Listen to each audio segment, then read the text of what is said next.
तो जब ये आपने स्थापना की दून डिफेंस एकेडमी की, तो उस टाइम पर विजन क्या था? मेरे हिसाब से फैमिली बैकग्राउंड, अगर सपोज 12th के बाद कोई ऐसी फैमिली जो बड़ी बड़ी महंगी पढ़ाइयाँ नहीं करा सकता, इंजीनियरिंग मेडिकल के कोर्सेज नहीं करा सकता, सभी उतने फॉर्चुनेट नहीं होते कि फैमिली बैकग्राउंड अच्छा हो, तो ऐसे बच्चों को, क्योंकि मैं खुद एग्जाम्पल हूँ, 12th के बाद अगर आपको अपने करियर बनाना है, अपने पैरों पे खड़ा होना है, अच्छा करियर के साथ साथ आपको कुछ अर्निंग भी करनी है, तो 12th के बाद जो बेस्ट ऑप्शन है वो डिफेंस का है। तो इसलिए जो भी यंगस्टर चाहते हैं कि 12th के बाद वो अपने पैरों पे खड़ा हो और साथ साथ एक रेस्पेक्टफुल जॉब हो, तो डिफेंस का करियर उससे अच्छा कुछ नहीं है 12th के बाद। तो वो मोटिवेशन मेरा था, वही मोटिवेशन मैं आने वाले यंगस्टर को देता हूँ। आपने जैसे बात की कैंपस की, है ना, तो चलिए अब इंफ्रास्ट्रक्चर की बात कर लेते हैं कि ये 20 सालों में जब बात एकेडमी के कैंपस की करते हैं, इंफ्रास्ट्रक्चर की बेसिकली करते हैं, उसमें किस तरीके का बदलाव या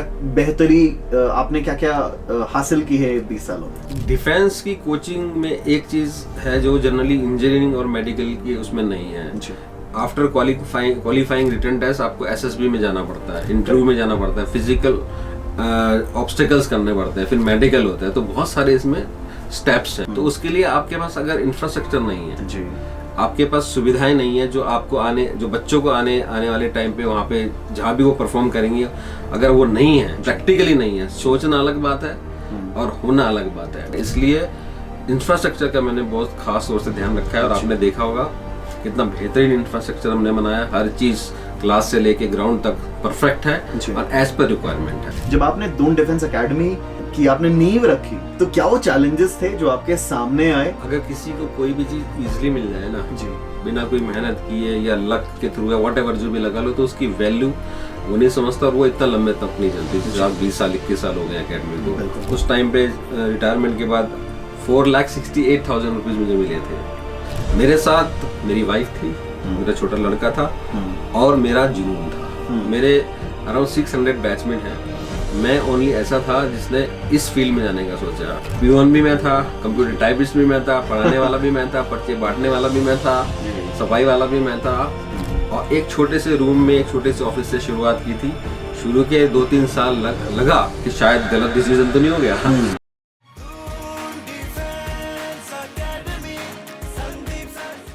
hi what's up, super hits 93.5 red FM से मैं हूं आरजे गौरव और रेड एफएम देहरादून के स्टूडियो में अक्सर वो हस्तियों को हम इनवाइट करते हैं जो अपने फील्ड में, अपने क्षेत्र में जबरदस्त काम कर रहे हैं, सोसाइटी को, समाज को कुछ पॉजिटिव योगदान दे रहे हैं और साथ ही इंस्पायर भी कर रहे हैं। जब हम बात उत्तराखंड की करते हैं ना, तो देवभूमि तो यह है ही, वीर भूमि भी इसे कहा जाता है, क्योंकि इस धरती ने, इस धरा ने वीरों को जन्म दिया है, एक से बढ़कर एक।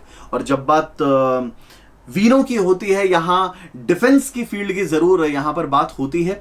और आप कह सकते हैं कि उत्तराखंड में एक परिवार से, हर परिवार से कम एक नौजवान जो है वो भारतीय सेना में, भारतीय डिफेंस में, इंडियन डिफेंस में जरूर कार्यरत है। और ये बात कहते हुए बहुत ही प्राउड मैं फील करता हूं एक उत्तराखंडी होने के नाते। और जब उत्तराखंड में डिफेंस की बात होती है तो Sandeep sir's Doon defence academy, ये नाम जरूर सामने आता है। और इस दून डिफेंस एकेडमी को अभी रिसेंटली 20 साल भी पूरे हुए हैं, 20 कामयाब वर्ष जो हैं इनके हुए हैं।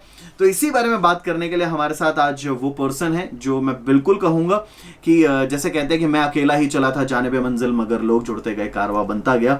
तो उन्होंने ये कारवे की शुरुआत की थी और ये कारवां जो है आज वो कामयाबी के साथ सर ऊंचा करके सीना ताने जो है लेकर चल रहे हैं। As Sandeep sir's Doon defence academy, हमारे साथ में संदीप सर है। Sir welcome. Thank you Gaurav, thank you so much. मैं सच में बहुत दिल से आपका, एफएम का, पूरी आपकी टीम का शुक्रिया अदा करना चाहता हूँ, रेड एफएम।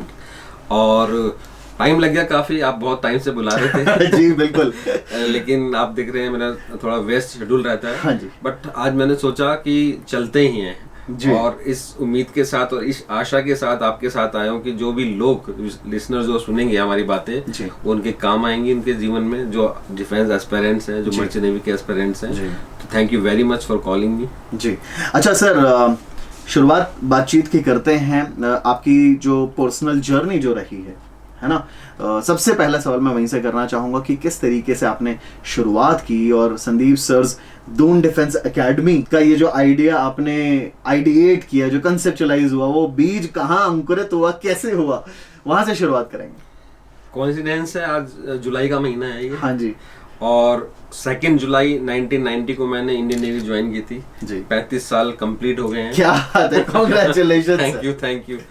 तो उस टाइम पे गौरव आपको मालूम है कि कोई इन्फॉर्मेशन नहीं होती थी, ना कोई मोबाइल था, ना कोई इंटरनेट था, यूट्यूब वगैरह कुछ नथिंग, कुछ नहीं था। हाँ जी। तो बस किसी ने इंस्पायर किया और बेसिकली मुझे आज भी याद है, मैंने कहीं एक वाइट यूनिफॉर्म में एक किसी ऑफिसर की फोटो देखी थी और शिप साथ में था और वाइट नेवी की यूनिफॉर्म वाइट रहती है जी। तो मुझे उसने बहुत इंस्पायर किया। फिर उसके बारे में थोड़ा जाना कि ये है क्या चीज। हाँ जी। तो उसमें 2 चीजें पता चली, एक मर्चेंट नेवी और एक इंडियन नेवी जी। तो फिर और पता किया तो मर्चेंट नेवी कमर्शियल है और इंडियन नेवी देश के लिए है। तो मैंने कहा अगर व्हाइट यूनिफॉर्म देश के लिए पहना जाए तो उससे अच्छा कुछ नहीं होगा। तो मैंने तैयारी की, सिलेक्शन हुआ मेरा 1990 में और मैंने इंडियन नेवी ज्वाइन की जी। 15 ईयर मैंने इंडियन नेवी की सर्विस की एज ए सबमरीनर। मैं सबमरीनर में रहा हूँ, आप देख रहे होंगे ये मेरा बैच, ये डॉल्फिन बोलते हैं इसको। हाँ जी। तो ये 15 साल मैंने नेवी में सबमरीन की जॉब की। सबमरीन की जॉब गौरव पूरे वर्ल्ड में टफेस्ट जॉब में से एक माना जाता है जी। आप देखते होंगे लोग समुद्र के ऊपर मतलब शिप में रहते हैं या हवाई जहाज में उड़ते हैं, समुद्र के नीचे कोई नहीं देखा होगा आपने जल्दी से ना। तो मैं समुद्र के नीचे रहा हूँ। तो एक पॉइंट ऑफ टाइम पे ये डिसीजन था 2005 में कि मुझे कंटिन्यू आगे नेवी में जॉब करनी है या कुछ और करना है सेकेंड इनिंग में। दोनों ही ऑप्शन थे मेरे पास। तो मैं अपनी वाइफ से डिस्कशन किया उस टाइम पे कि क्या करा जाए। तो हमने ये सोचा कि जो कमियां हमारे टाइम पे, कमियां मतलब लेक ऑफ इंफॉर्मेशन, आने वाले यंगस्टर को वो ना रहे तो वो सब सोचते हुए हमने दून डिफेंस एकेडमी की स्थापना की। सो दैट आने वाले टाइम पे हम यंगस्टर्स को जो भी इंडियन आर्म फोर्सेस और मर्चेंट नेवी ज्वाइन करना चाहते हैं उनको बताएं कैसे तैयारी करनी है, क्या क्या प्रिपरेशन करनी है, क्या रास्ते हैं। यही सोच के हमने 31 जुलाई 2005 को मैंने वीआरएस लिया नेवी से और 15 अगस्त यानी कि 15 दिन बाद 15 अगस्त 2005 को दून डिफेंस एकेडमी की स्थापना कर दी। तो ये कहानी थी उसके पीछे। तो जब ये आपने स्थापना की दून डिफेंस एकेडमी की 20 साल पहले जैसा आपने बताया, तो उस टाइम पर विजन क्या था? किस सोच के साथ में, किस एक एस्पिरेशन के साथ में, सपने के साथ में कि इस विजन को मैं लेकर चलूंगा जब मैं ये दून डिफेंस एकेडमी की शुरुआत करूंगा? लिसनर को मैं एक चीज बताना चाहता हूँ। देखो गौरव, सब 12th के बाद चाहते हैं कि फैमिली बैकग्राउंड बहुत जरूरी है। आप भी ये चीज ध्यान से सुनना, लिसनर भी बड़े ध्यान से सुने। कुछ लोग चाहते हैं इंजीनियर बने, कुछ लोग चाहते हैं डॉक्टर बने, कुछ विदेश जाके पढ़ाई करना चाहते हैं, कुछ कॉलेज जाना चाहते हैं, वहाँ की मस्ती वो सब देखने के लिए, बहुत सारी चीजें हैं। मेरे हिसाब से फैमिली बैकग्राउंड, अगर सपोज 12th के बाद कोई ऐसी फैमिली जो बड़ी बड़ी महंगी पढ़ाई नहीं करा सकता, इंजीनियरिंग मेडिकल के कोर्सेज नहीं करा सकता, सभी उतने फॉर्चुनेट नहीं होते कि फैमिली बैकग्राउंड अच्छा हो। तो ऐसे बच्चों को, क्योंकि मैं खुद एग्जाम्पल हूँ, 12th के बाद अगर आपको अपने करियर बनाना है, अपने पैरों पे खड़ा होना है, अच्छा करियर के साथ साथ आपको कुछ अर्निंग भी करनी है। देश सेवा एक बात है, बिल्कुल है, लेकिन उसके साथ साथ आपकी रिस्पॉन्सिबिलिटी और भी होती है टूवर्ड्स योर फैमिली, फ्रेंड्स। तो 12th के बाद जो बेस्ट ऑप्शन है वो डिफेंस का है। तो इसलिए जो भी यंगस्टर चाहते हैं कि 12th के बाद वो अपने पैरों पे खड़ा हो और साथ साथ एक रेस्पेक्टफुल जॉब हो, तो डिफेंस का करियर उससे अच्छा कुछ नहीं है 12th के बाद। तो वो मोटिवेशन मेरा था, वही मोटिवेशन मैं आने वाले यंगस्टर को देता हूँ कि जो चाहते हैं कि 12th के बाद कुछ कर सकें देश के लिए भी, अपने फैमिली के लिए भी, तो defence is one of the best option. क्या बात है। अच्छा सर, आपका समंदर से बड़ा गहरा नाता रहा है और कहते हैं कि समंदर की गहराई का पता किनारे पे खड़े होकर नहीं लगाया जा सकता, आपको समंदर में कूदना पड़ता है। तो मैं बात करना चाह रहा हूं, जब आपने दून डिफेंस एकेडमी की आपने नींव रखी, जब आप इस समंदर में कूदे, तो क्या वो चैलेंजेस थे जो आपके सामने आए, है ना? क्या वो शुरुआती दौर में, क्योंकि जब भी आप कोई नई शुरुआत करते हैं बहुत से चैलेंजेस रहते हैं, तो वो चैलेंजेस जो आपको शुरुआती दौर में फेस करने पड़े और आपने कैसे उनसे लहरों से लड़कर अपनी नौका पार लगाई? गौरव, अगर किसी को कोई भी चीज इजीली मिल जाए ना जी, बिना कोई मेहनत किए या लक के थ्रू या व्हाटएवर जो भी लगा लो, तो उसकी वैल्यू वो नहीं समझता और वो इतना लंबे तक नहीं चलती। जैसे आज 20 साल 21 साल हो गए एकेडमी को। जैसे तुमने कहा, यस, शुरुआत से हुई, लिमिटेड बजट था उस टाइम पे। रिटायरमेंट के बाद 4,68,000 रुपीज मुझे मिले थे। एग्जैक्ट आपने बताया है। 4,68,000 जो मेरी पूरी सेविंग लगा लो जो भी थी वो मुझे मिले थे। मेरे साथ मेरी वाइफ थी, मेरा छोटा लड़का था और मेरा जुनून था जी, ये चीजें मेरे साथ थी जी। तो मैंने सोचा कि अब मैं रिटायर हो रहा हूँ और मैंने ये फर्म डिसीजन ले लिया था कुछ अलग से करना है। मेरे अराउंड 600 बैचमेट हैं, मैं ओनली ऐसा था जिसने इस फील्ड में जाने का सोचा। अदरवाइज कोई मर्चेंट नेवी में गया, कोई कंटिन्यू जॉब में, आज भी नेवी में है कहीं, कोई बिजनेस में चला गया या कोई एक्स सर्विसमैन गए कोटे से बैंक में चला गया, कहीं चला गया। बट मैंने सोचा मुझे कुछ अलग से करना है जी। और अलग से करना है तो अलग चैलेंजेस के लिए और अलग मुसीबतों के लिए तैयार रहना है। तो मैं तैयार था। 1 मैन आर्मी था, पियोन भी मैं था, कंप्यूटर टाइपिस्ट भी मैं था, पढ़ाने वाला भी मैं था, पर्चे बांटने वाला भी मैं था, सफाई वाला भी मैं था, सब कुछ किया। और एक छोटे से रूम में एक छोटे से ऑफिस से शुरुआत की थी। शुरू के 2-3 साल लगा कि शायद गलत डिसीजन तो नहीं हो गया। 2000 में मेरी शादी हुई थी, नई शादी थी और एक छोटा लड़का था और ऐसा कोई सपोर्ट खास था नहीं। और 5 साल बाद आपने इनकी नींव रख दी थी। तो अगर आपके इरादे सच्चे हो, ईमानदारी अगर आपके काम में हो और एक विजन कि हाँ ये कॉन्सेप्ट चल सकता है, और क्योंकि यंगस्टर को सभी को सबको मालूम होना चाहिए कि किस तरह से ज्वाइन कर सकते हैं, तो वो एक कॉन्सेप्ट मेरा एकदम क्लियर था जी। तो धीरे धीरे चीजें ठीक होती चलेगी और 3-4 साल लगे, बट धीरे धीरे एस्टेब्लिश हुए, रिजल्ट अच्छे आए। फिर माउथ टू माउथ लोगों को पता चला, कुछ बच्चे जब सिलेक्ट होके गए तो उन्होंने अपने गांव में, अपने शहरों में बताया। तो ऐसे धीरे धीरे कारवा बनता कैसे आपने कहा। तो आज 14,000 से ज्यादा स्टूडेंट आज मेरे इंडियन आर्म फोर्सेज में हैं, शिपिंग में हैं। और गौरव, कुछ स्टूडेंट रिटायर होके मेरे यहाँ जॉब भी कर रहे हैं। 14,000 स्टूडेंट्स का मतलब आप समझते हैं, मतलब 14,000 बच्चे है ना जो डिफेंस में कार्यरत और कई, जैसा सर ने बताया कि रिटायर होकर के अब सर के साथ में ही जुड़े हुए हैं। तो मैं अगला सवाल आपसे यही करना चाह रहा था कि आपने एक सपने की शुरुआत की, आपने उस दिशा में कदम बढ़ाए, आपने जैसा कहा कि इरादे पक्के हों, हौसले मजबूत हों, है ना, तो फिर चीजें आसान हो जाती हैं। तो अब जब 20 साल पूरे कर लिए हैं और आप जब अब मुड़ के पीछे सफर की तरह देखते हैं, क्या पाया, क्या खोया? गौरव, मंजिल से ज्यादा रास्ते खूबसूरत होते हैं। बिल्कुल, मंजिल एक बार पहुंच गए तो पहुंच गए, लेकिन वो जो रास्तों में आपके खट्टे मीठे अनुभव जी, जो उतार चढ़ाव है ना, वो जो हाई पिच लो पिच सब चीजें रहती है, वो आपको जिंदगी भर याद रहती है। तो मेरी जर्नी में मेरे रास्ता जो था वो टफ था, लेकिन यादगार है और आगे भी ऐसा रहेगा। मैं कभी भी ना शांत नहीं बैठता हूँ कि हाँ हो गया अब खत्म, ऐसा नहीं है। कुछ ना कुछ अपने लिए, खुद के लिए चैलेंजेस बना के रखता हूँ। जैसे कि आपने सुना भी होगा, मेरा एक नया कैंपस शक्ति अभी रिसेंटली उसका इनॉग्रेशन था, आप भी आए थे उसमें। तो नए उसमें फाउंडेशन कोर्स हमने जो क्लास के साथ, लाइक स्कूलिंग के साथ साथ हमने डिफेंस और मर्चेंट नेवी की प्रिपरेशन के लिए वो कैंपस स्टार्ट किया। आप देख लो कितना अच्छा कैंपस वो खुला है। तो मोटिवेशन यही है कि कुछ ना कुछ अपने आप को ही चैलेंज करते रहो जी। आज आपने अगर 100 मीटर 10 सेकंड में भागा है तो कल कोशिश करो कि उसको 9 सेकंड करो जी, है ना। तो ये जब तक ये अंदर रहेगी चीज, ये आग अंदर रहेगी, आप कुछ ना कुछ कर सकते हो। तो वही मैं करता रहता हूँ जी। खामोश मिजाजी तुम्हें जीने नहीं देगी, इस दौर में जीना है तो कोहराम मचा दो। ये बात बिल्कुल सही कही जाती है। तो सर जो है मेहनत इतनी शांति से करते हैं कि जो कामयाबी है वो शोर मचाती है। अच्छा सर, आपने जैसे बात की कैंपस की, है ना, तो चलिए अब इंफ्रास्ट्रक्चर की बात कर लेते हैं कि ये 20 सालों में जब बात एकेडमी के कैंपस की करते हैं, इंफ्रास्ट्रक्चर की बेसिकली करते हैं, या कोर्सेज की करते हैं, या स्टूडेंट्स की करते हैं, उसमें किस तरीके का बदलाव या बेहतरी आपने क्या क्या हासिल की है 20 सालों में? डिफेंस की कोचिंग में एक चीज है जो जनरली इंजीनियरिंग और मेडिकल की उसमें नहीं है। इसमें सिर्फ रिटन टेस्ट नहीं होता। इंजीनियरिंग और मेडिकल में तो सिर्फ रिटन टेस्ट है, राइट। इसमें आपका आफ्टर क्वालिफाइंग रिटन टेस्ट आपको एसएसबी में जाना पड़ता है, इंटरव्यू में जाना पड़ता है, फिजिकल ऑब्स्टिकल्स करने पड़ते हैं, फिर मेडिकल होता है। तो बहुत सारे इसमें स्टेप्स हैं, साइकोलॉजिकल, वो भी बहुत सारी चीजें हैं। तो उसके लिए आपके पास अगर इंफ्रास्ट्रक्चर नहीं है जी, आपके पास सुविधाएं नहीं है, जो बच्चों को आने वाले टाइम पे वहाँ पे जहाँ भी वो परफॉर्म करेंगे, अगर वो नहीं है, प्रैक्टिकली नहीं है, सोचना अलग बात है और होना अलग बात है।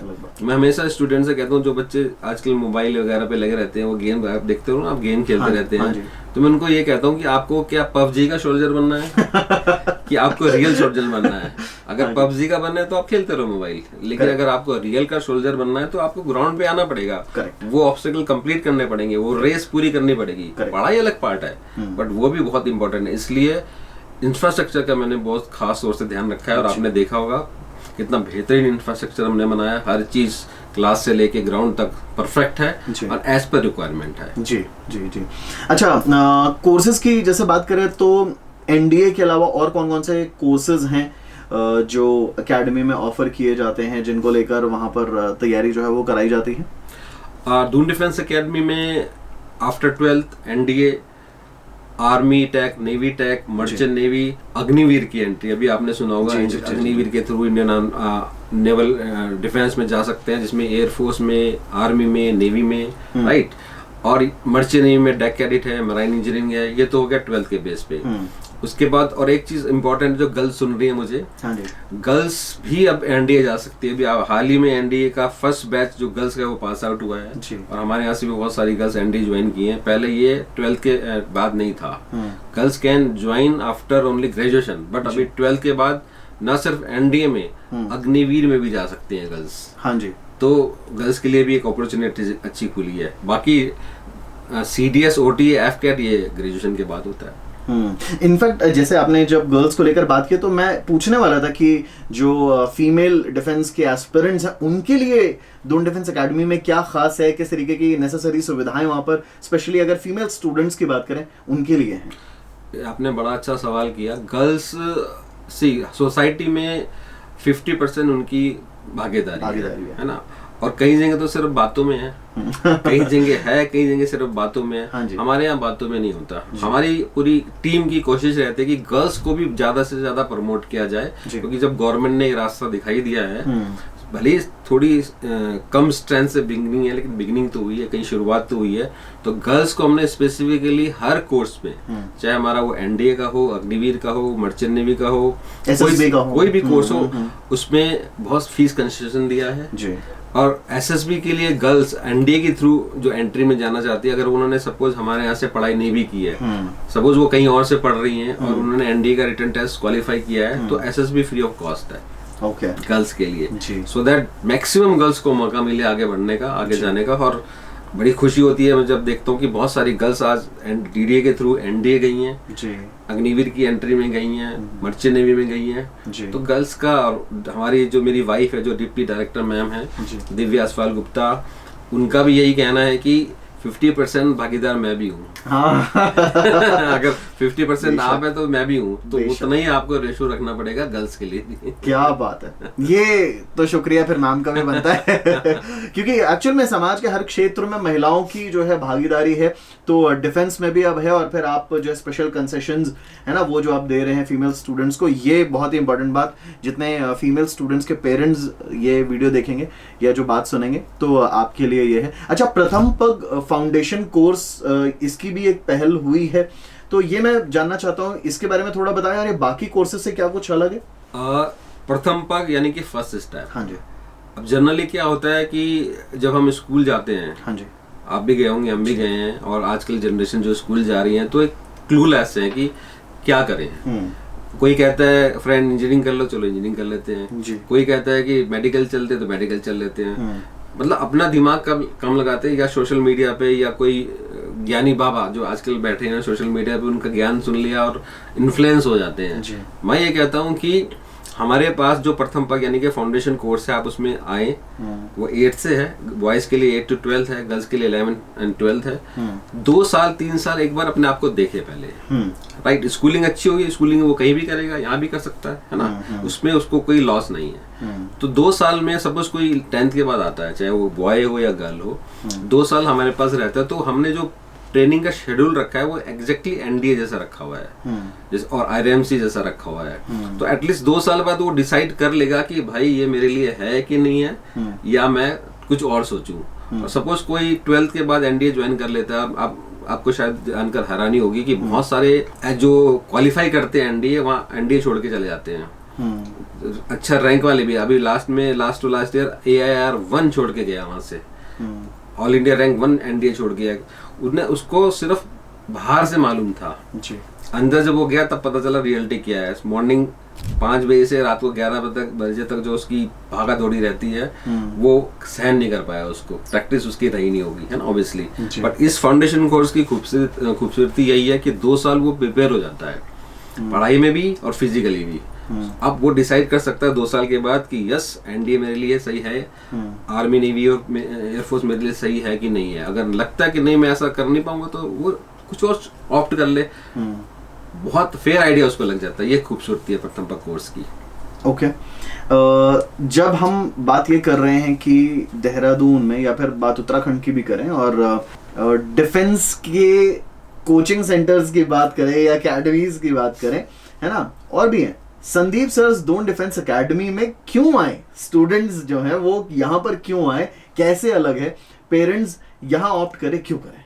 लिसनर्स को शायद मैं दिख नहीं रहा हूँ, मेरी आवाज़ सुनाई दे रही होगी, लेकिन अगर कोई मुझे देखते होंगे लोग मुझे मेरे सोशल मीडिया प्लेटफॉर्म पे, तो मेरे शरीर पे ये मेडल्स जरूर देखते होंगे जो आज भी मैं पहन के बैठा हूँ। तो ये आपको सिविल में नहीं मिलेंगे या किसी और जॉब में नहीं मिलेंगे। तो सबसे बड़ा रीज़न तो पहले मेरी समझ से, क्योंकि मुझे यही लगा था कि ये मेडल्स हैं, और ये मेडल्स आपको तभी मिल सकते हैं आप सही जगह जाएं, राइट। आपने सोचा कुछ है, लेकिन अगर आप सही जगह नहीं गए उसकी तैयारी के लिए, तो फिर वो शायद आपका सपना टूट सकता है, राइट।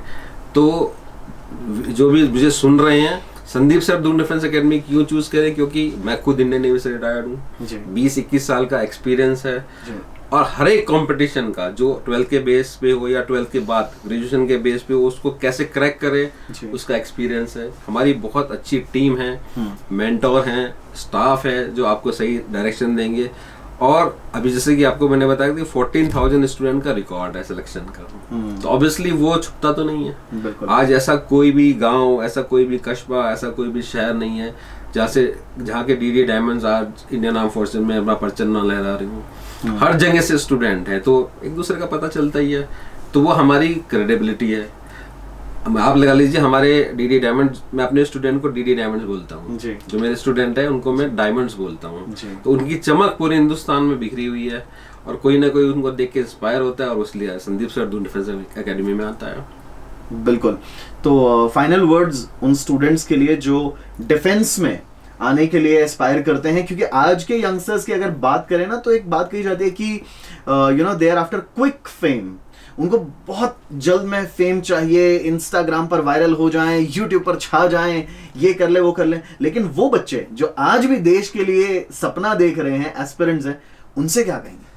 आरजे गौरव की आवाज डेली लगभग सभी लोग सुनते होंगे, और लगता होगा यार बड़ा इजी है तो है ना, माइक्रोफोन के सामने बैठ के बड़ा इजी है, बड़ी अच्छी अच्छी बातें करना, फिर मनपसंद कोई गाना सुनना। लाइफ तो ऐसी ही है, ऐसा नहीं है। उसके पीछे कितनी मेहनत है, कितनी हार्ड वर्क है, कितनी प्लानिंग है, वो आरजे गौरव को मालूम होगी सिर्फ, है ना। तो इसलिए जो भी स्टूडेंट अगर चाहते हैं इंडियन आर्म फोर्सेस ज्वाइन करना, सबसे पहले अपने अंदर झांके देखिए। और मैं तो ये कहता हूँ स्टूडेंट को कि एक बार जब आप शीशे के सामने सुबह खड़े होते हैं ना, चाहे ब्रश करने, चाहे शेविंग करने, कुछ भी फेस वॉश करने, तो आप पूछिए उस आदमी से या उस लड़की से जो आपको शीशे में दिख रहा है या दिख रही है कि आप क्या करना चाहते हैं। वो आप ही होंगे। शीशे में आप अपने आप को देख रहे हो तो आप ही होंगे।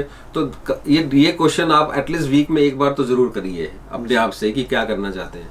अगर आपको लगता है आपके लिए डिफेंस अच्छा है, डिफेंस के बारे में सोचिए। अगर आपको कुछ और लगता है आरजे गौरव बनना है तो वो बनिए, है ना। लेकिन जो भी करिए ये मान के चलिए कि मेहनत हर एक जगह है, बिल्कुल ओवरनाइट कुछ नहीं मिलेगा, है ना। आप ये सोचें कि प्लग झपते ही सब कुछ हो जाएगा, ये पॉसिबल नहीं है। और बहुत जो बड़े बड़े ज्ञानी बाबा आजकल यूट्यूब चैनल पे, सोशल मीडिया प्लेटफॉर्म पे बैठे हुए हैं, इन्फ्लुएंसर बैठे हुए हैं, थोड़ा बच के रहिए। उनकी जर्नी अब होगी वैसे, लेकिन जर्नी भी उनकी टफ रही होगी, आज ऐसे नहीं बने होंगे वो। अपने आप को टोटल लिए, अपने इंटरेस्ट को पहचानिए, अपने घर की स्थिति को देखिए, फिर डिसीजन लीजिए। और लास्ट में मैं जरूर ये चीज़ जरूर कहूँगा, अगर आप इंडियन आर्म फोर्सेस ज्वाइन करने का सोचते हैं तो आपको सब कुछ मिल जाता है उसमें। अच्छी लाइफ, एडवेंचर, अच्छी स्पे पर्क्स, पूरा घूमने फिरने को। मैं ट्रैवल, वर्ल्ड ट्रैवल, मैं इंडियन नेवी में, यस, मैं गौरव, मैं अगर इंडियन नेवी ज्वाइन नहीं किया होता तो मुझे नहीं लगता था देहरादून से कहीं बाहर निकल पाता, या ज्यादा से ज्यादा नॉर्थ में कहीं चला जाता। आज मैं पूरा इंडिया, क्योंकि मेरे बैचमेट सभी जगह है, पोस्टिंग लगभग सभी जगह रही है, पूरा वर्ल्ड, क्योंकि हमारा शिप, जब मैं तो सबमरीन में था, पूरा वर्ल्ड घूमता है। जहाँ जहाँ कोई एक्सरसाइज है, कुछ फ्रेंडशिप विजिट है, तो पूरा वर्ल्ड घूमने को मिला है। सोच सकते हैं हम कि ऐसे एज ए सिविलियन कहीं जा सकते हैं, नहीं जा सकते। तो बहुत सारे प्लस पॉइंट हैं। यस, मेहनत है, लगन है, वो भी साथ साथ वो भी आपको देखना है। और देश के तिरंगे से खूबसूरत कोई कफन नहीं होता। एग्जैक्टली। तो देखिए, मैं अंत में ये बात कहना चाहता हूँ कि यू नो, जो एक धारणा है कि बड़े बड़े ब्रांड के हम चश्मे पहने, है ना, या फिर गले में महंगी चेन पहने, ये ऑर्नामेंट्स जो हैं ये आपको एक स्टेटस सिंबल देंगे, शायद होते होंगे, लेकिन संदीप सर के ब्लेजर पे जो आप तमगे देख रहे हैं, ये जो मेडल्स देख रहे हैं ना, इनसे खूबसूरत ऑर्नामेंट शायद ही किसी के लिए कुछ भी हो सकता है। और देश सेवा से बढ़कर शायद ही कोई ऐसा कर्तव्य है जो एक नागरिक निभा सकता है। तो अगर आप देश सेवा डिफेंस में, इंडियन डिफेंस में जाकर के आप ये करना चाहते हैं, ये सपना देखते हैं, तो पहली बात बिल्कुल आप यू नो कॉन्ग्रेचुलेशंस के आप हकदार हैं। और अगर आप इस फील्ड में आना चाहते हैं तो Sandeep sir's Doon defence academy ये एक ऑप्शन आपके सामने फॉर श्योर है। एक बात लास्ट में जरूर कहना चाहता हूँ, जो भी पेरेंट्स या स्टूडेंट्स कोई भी मुझे अगर सुन रहे हैं, कुछ भी अगर आपको हेल्प चाहिए, जानकारी चाहिए, किस तरह से आप आगे प्रिपरेशन कर सकते हैं, कोई सेमिनार चाहिए आपके स्कूल में, आपके कॉलेजेस में, आपके एक मोहल्लों में, आपके सोसाइटी में, आप साइंसदान रोड पे हमारा हेड ऑफिस से आप कांटेक्ट करें। और मैं मेरी पूरी टीम के साथ जहाँ भी आप बुलाएंगे वहाँ भी आ सकता हूँ। अगर आप आना चाहें मेरे से आके मिल सकते हैं। जानकारी जरूर लें, बिल्कुल। आप बाद में ज्वाइन करें ना करें वो बात का डिसीजन है, बट लेक ऑफ इंफॉर्मेशन की वजह से कुछ छूटना नहीं चाहिए इस फील्ड के बारे में भी। तो आप कभी भी संपर्क कर सकते हैं जी। ये मैं आपके व्यूअर्स को कहना चाहता हूँ, जो लिसनर उनको कहना चाहता हूँ। Yes, for sure. तो जैसा मैंने आपको बताया कि Sandeep sir's Doon defence academy, आप यहाँ एक बार विजिट जो है वो जरूर करें, और फिर जो आपके सपने हैं वो आप हकीकत में बदलते हुए देख सकते हैं। ये सर का इतने वर्षों का अनुभव जो है इस बात की गवाही देता है, और वो 14,000 बच्चे भी गवाही देते हैं। संदीप सर, आप साथ में आए, इतनी सारी बातें आपसे हुई, बहुत अच्छा लगा। और जब भी आपसे मिलते हैं बहुत ही इंस्पिरेशन मिलती है। सो थैंक्स अ लॉट, इतनी पॉजिटिविटी और इतनी इंस्पिरेशन जो है वो 24/7 स्प्रेड करने के लिए thanks a lot. Thank you, thank you. और आप जो है इस वीडियो को अच्छी लगी हो तो आई एम श्योर अच्छी लगी हो कि लाइक करें, कमेंट करें, शेयर करके और सब जगह जरूर सबके साथ में फैलाएं। Kindly subscribe D-Day YouTube channel and don't forget to press bell icon.